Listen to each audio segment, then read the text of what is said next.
Good evening, students. Welcome to our second bedtime story or nightly meeting or morning meeting, depending on when you're listening. Um, I hope you enjoyed Rosa yesterday and our first in our biography series.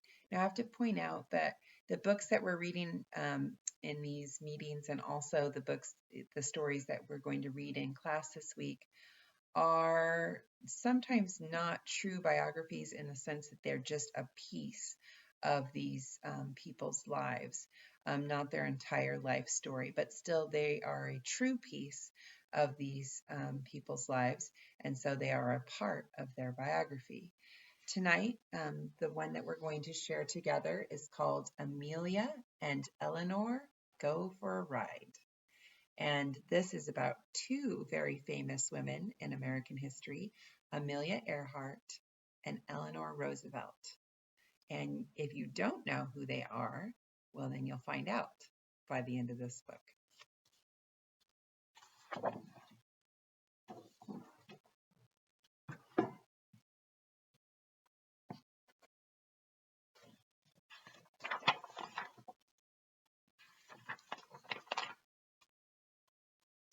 Large book.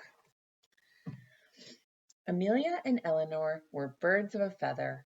Eleanor was outspoken and determined. So was Amelia. Amelia was daring and liked to try things other women wouldn't even consider. Eleanor was the very same.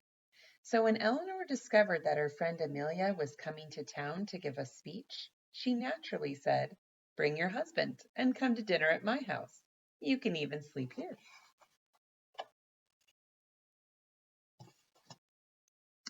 It wasn't unusual for two friends to get together, but Eleanor was Eleanor Roosevelt, the First Lady of the United States, who lived in the White House with her husband, President Franklin Roosevelt. Amelia was Amelia Earhart, the celebrated aviator who had been the first female to fly solo across the Atlantic Ocean. And when two of the most famous and adventurous women in the world got together, something exciting was bound to happen.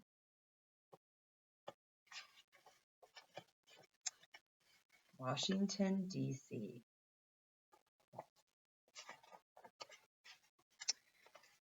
In a guest room at the White House, Amelia and her husband, G.P., dressed for dinner. Amelia pulled on the long white evening gloves that were so different from the ones she sometimes wore while flying.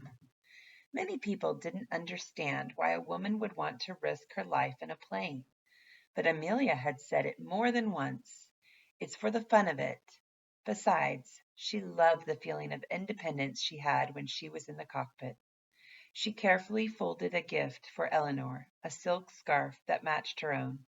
The powder blue with streaks of indigo reminded Amelia of the morning sky.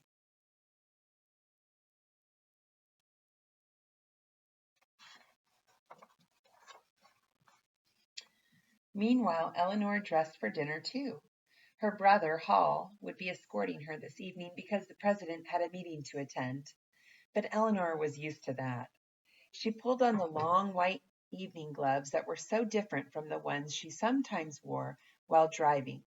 Then she peeked out the window at the brand new car that had just been delivered that afternoon. She couldn't wait to drive it.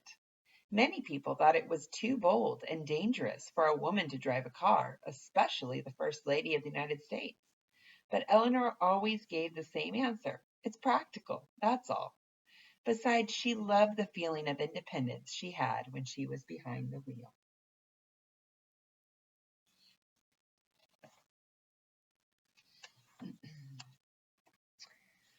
It was a brisk and cloudless April evening. The guests had gathered in the Red Room, and the table looked elegant, as even small dinner parties at the White House can be. Eleanor and Hall greeted Amelia and G.P., as well as several reporters and a photographer. Amelia gave Eleanor the scarf. "I love it," Eleanor exclaimed. "It's just like yours."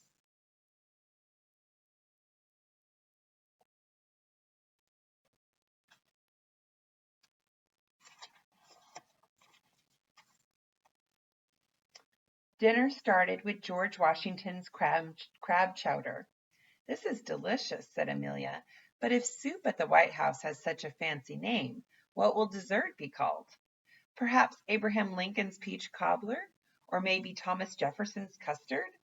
They laughed as everyone took turns guessing. By the time they got to the roast duck, the conversation had turned to flying.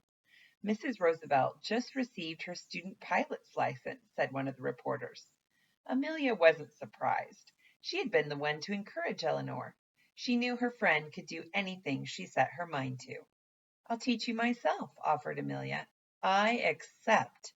Tell us, Amelia, what it's like to fly at night in the dark."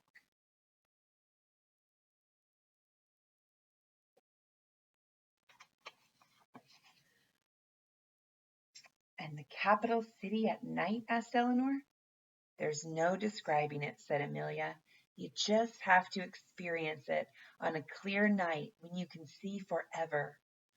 Why, we should go tonight. We could fly the loop to Baltimore and be back in no time." The Secret Service men protested. "This hasn't been approved." "Nonsense," said Eleanor.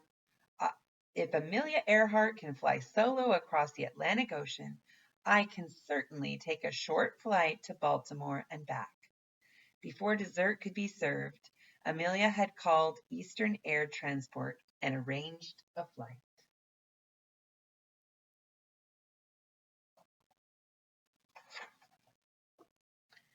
Within the hour, Amelia and Eleanor boarded the Curtiss Condor twin-motor airplane. For a moment, both women looked up at the mysterious night sky. Then, without changing her gloves, Amelia slipped into the cockpit and took the wheel. The plane rolled down the runway, faster and faster. Lights from the airstrip flashed in front of them, and then they lifted into the dark.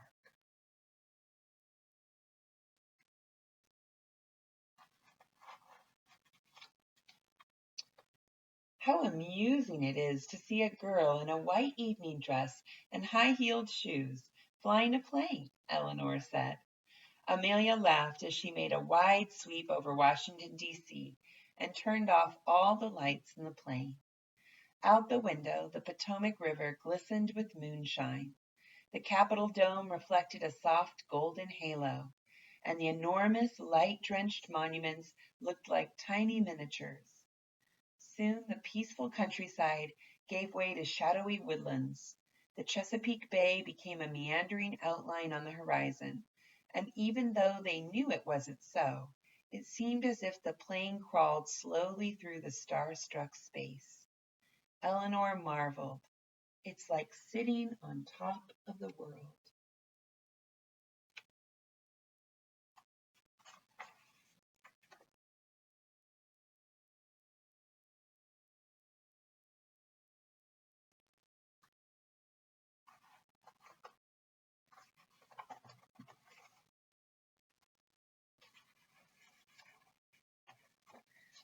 When it was time to land, Amelia carefully took the plane down.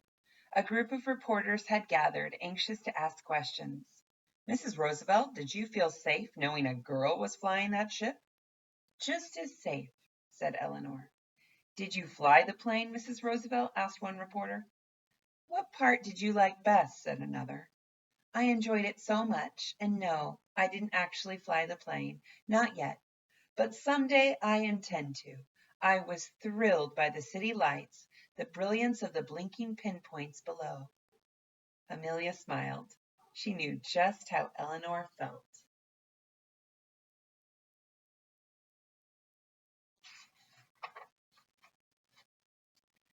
As the Secret Service agents drove them slowly back to the White House, Amelia and Eleanor agreed that there was nothing quite as exciting as flying.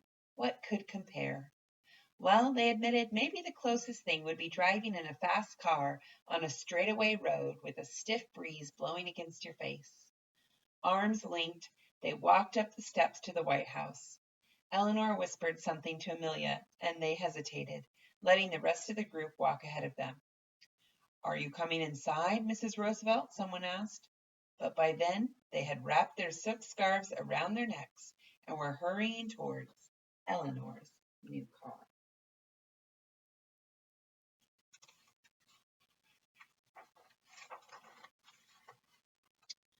Without changing her gloves, Eleanor quickly slipped into the driver's seat and took her turn at the wheel. With the wind in their hair and the brisk air stinging their cheeks, they flew down the road. And after they had taken a ride about the city streets of Washington, D.C., they finally headed back to the White House.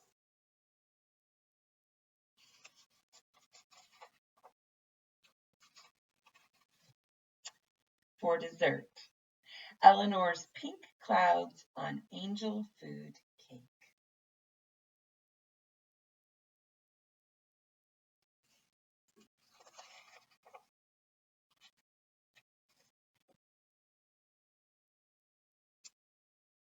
And at the back, they actually have the recipe for Eleanor Roosevelt's pink clouds on angel food cake.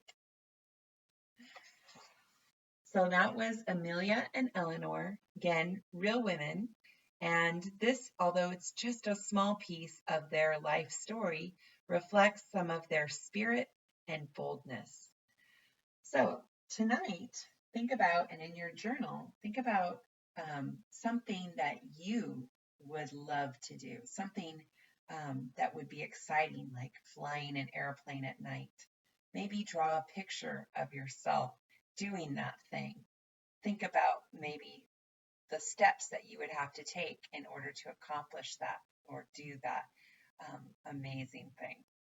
All right, students. Well, I will see you tomorrow. Have a good night.